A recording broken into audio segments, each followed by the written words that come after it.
love streets, hip-hop. staying on the whole, fake Drakes and all that.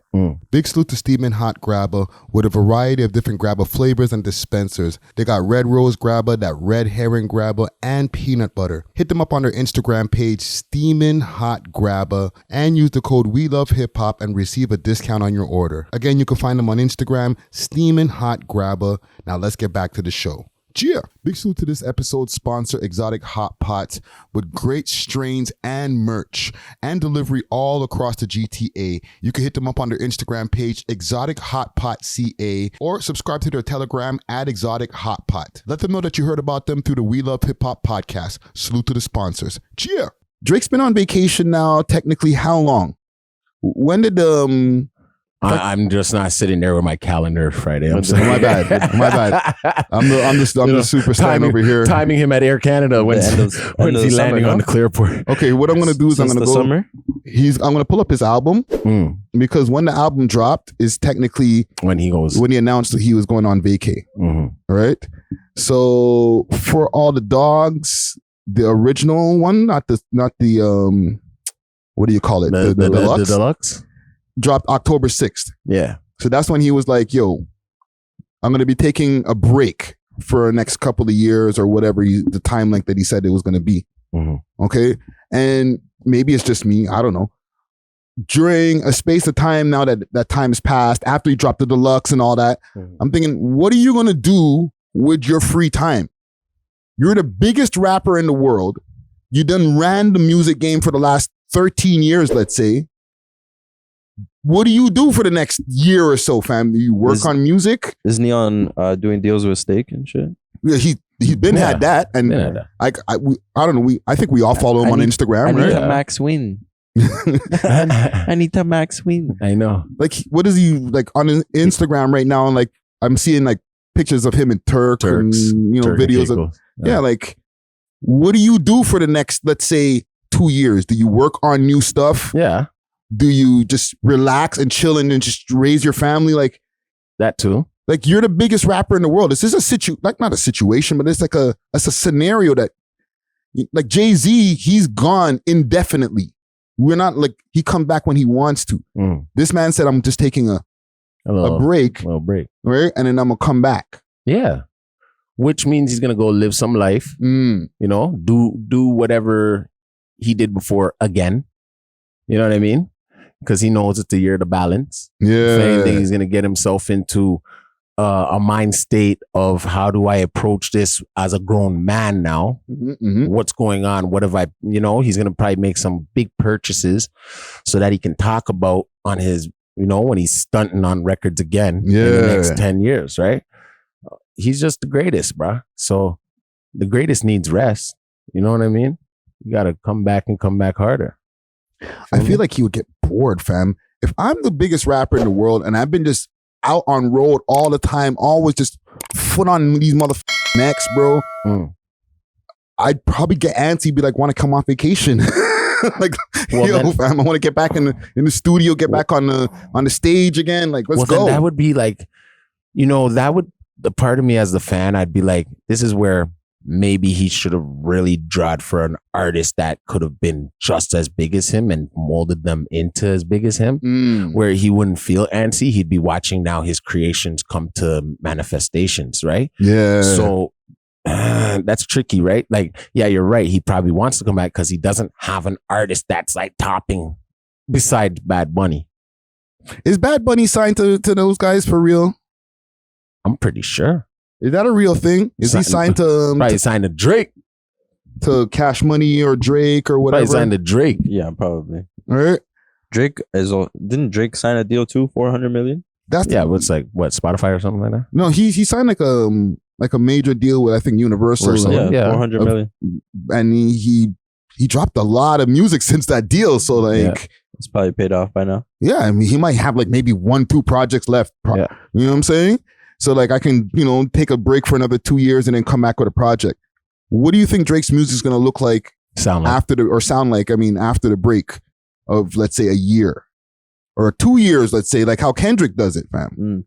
I think with people like Drake too, and their team like O.V.O, like 40 and them, I think they're probably he's gonna take a break for a year, but his music coming out a year from now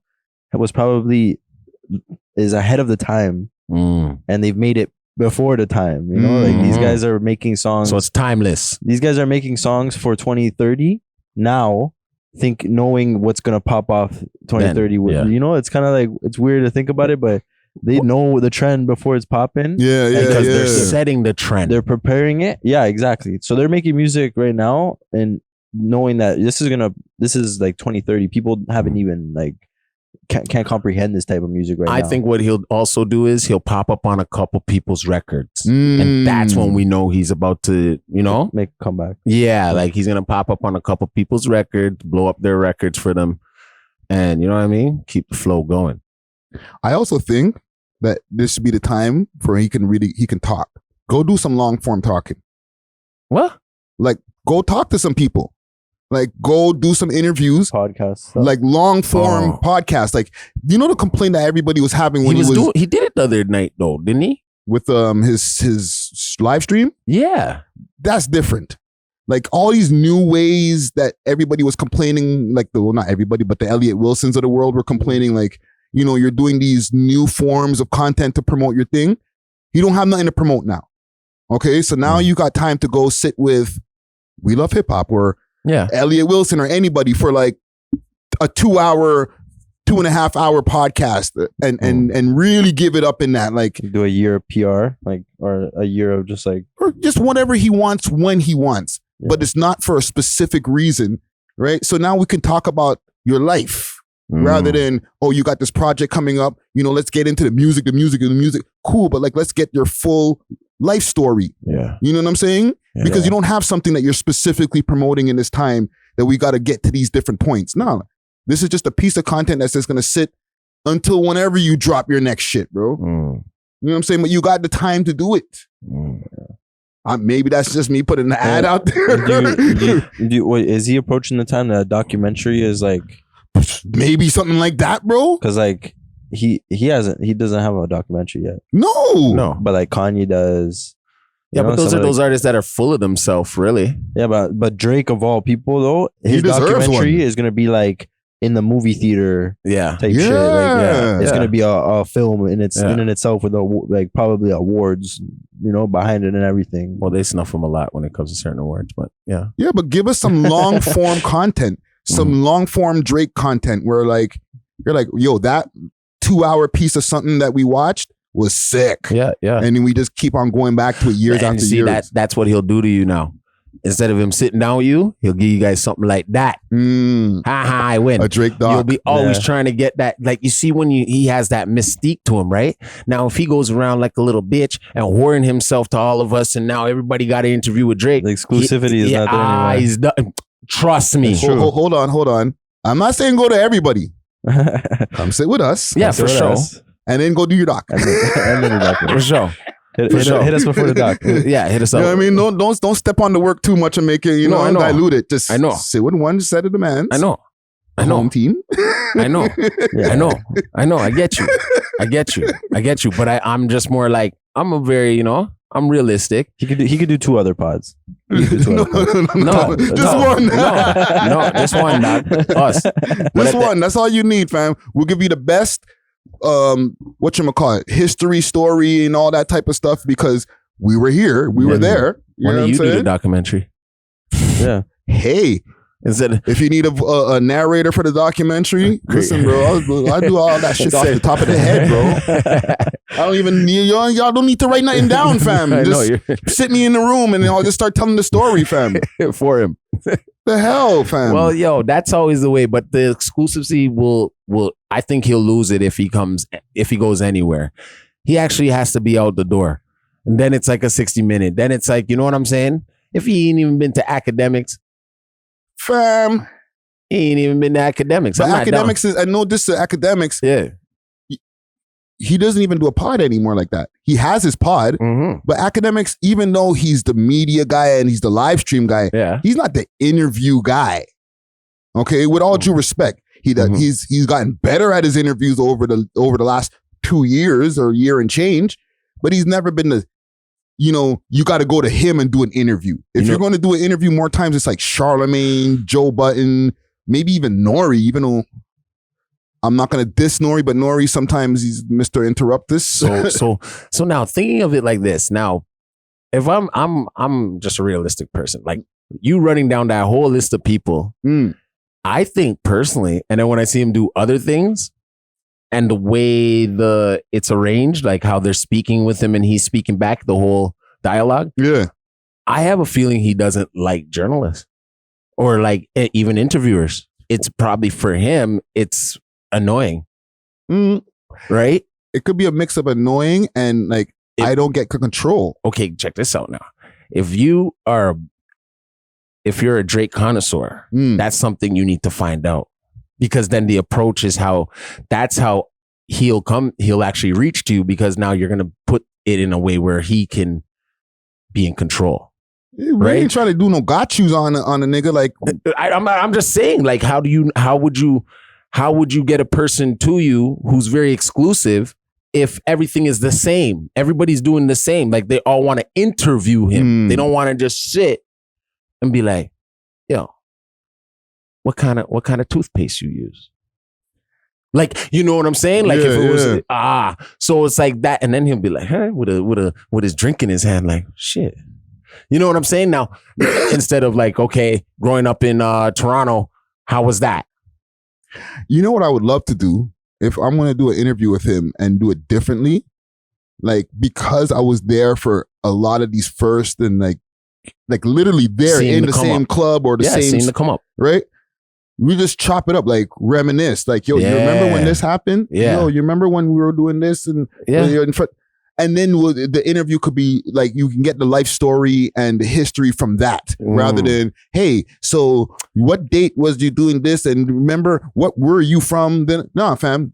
Yo, you remember the time when this happened? Thank you. Yo, you remember the time when this? Thank you. Yo, how did you feel when we were outside of the club doing this? Thank you. You know what I'm saying? You know what I mean? You remember what you were wearing that day? Yeah, and it becomes a chop up more than interrogation or an interview. And that's what I'm telling you, why he strays probably away from more of the black media, because we're grillers. We grill. And then we have our own assumptions. Yeah. And then after we've already you know what I'm saying? Like, it has to come, because he's a real artiste. So it has to come very uniquely orchestrated, dog, for that man to jump. You know what I mean? So, yo, fam, you remember when you got the Range Rover, bro? How did you feel when you got? You probably thought you made it when you got the Range Rover, right? And he probably tell you a real story, like, yo, dog, I only had $20 and I put $20 gas in it. That was yo. And when I say the Range Rover, like, I mean it, because I remember I was driving back in the days and I seen him driving the Range Rover, and I was like, oh, this nigga's driving a Range now? Right? Wasn't he just like popping up, like walking in front of the club? Like, oh shit, that nigga made it. Park the Acura around the corner. Yeah, like, you feel what I'm saying? Like, let's go through those, but listen, man. Yeah, you get what I'm saying, though. Yeah. I ain't knocking. He gonna reach, but we gonna have something ready and unique for your ass when you reach true. Yeah, man, and you know think about it during your vacation time. Yeah, some things to do. You know what I'm saying? Yeah, we got options. We'll even pull up to the ACC and just have it exclusively. You know, shut the place down for the man. Them and there, Abe. That'd be a little one in the middle. There be. There be. Or even in the box, like, you know what I'm saying? But something. You don't got to bring us to your crib. You ain't got to bring us to... On the roof where he shot the last little bit of his video. I ain't doing nothing on no roof. All right? We going to be on ground. You're on top of the CN Tower? On top of the CN Tower. Leave that to Drizzy Drake. Just like the cover of his album, just sitting on the edge of the tower. Right? Sidewalk. But you get me, though. Yeah, man. One last thing before we get out of here. What's up? And because, like I said, there's a slow news week. We don't have a bunch of news stories. And salute to Izzy Famous for popping up, because salute. Yeah, man, he actually gave us the bulk of this episode here. Firing shots though. I was like, oh, he just came out. He was coming out like Cat. Yeah. he was coming out like Cat Williams. He might have a Cat Williams impersonator over there in his crew too. Oh, hey now, say now. You know what I'm saying? But we love hip hop.